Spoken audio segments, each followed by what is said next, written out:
So if you are anything like me, you've been wondering how to get some good cinematic views, how to do different camera shots, different angles.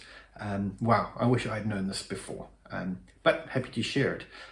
So what I'm going to be using today is Midjourney, but this is going to apply to Leonardo, to Stable Diffusion, and any other AI text to image tool, because these shots don't change, right? So it's pretty standard in the industry. If you like this content, just like and subscribe. I enjoyed making this, so I hope you get value from it. Let's get into it. So, to illustrate, here's a basic prompt compared to a more detailed prompt. The difference is cinematic mastery. Look at the detail of the sakura, the light, the texture, and the details. So we're going to add a couple of details from your favorite directors, Steven Spielberg, Jerry Bruckheimer, or your artist here, your director here.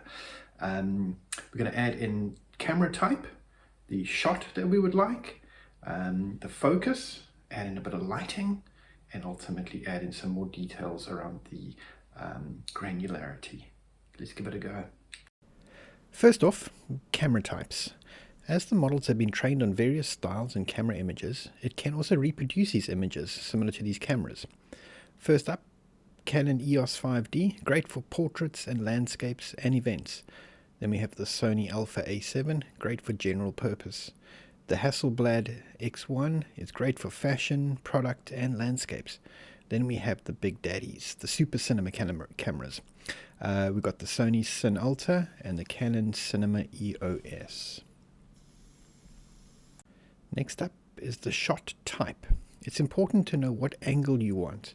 Low or high, aerial, helicopter, extreme close-up, medium, long, full body, and the list goes on. Have a think and have a play. There's a number of more advanced shots that you could also look at. A weather shot, a single or a two-shot, which includes two people in a scene. A cut-in shot, an establishing shot, a master shot, even a money shot, and a cutaway shot. Having a play with the focus type can also make quite a difference.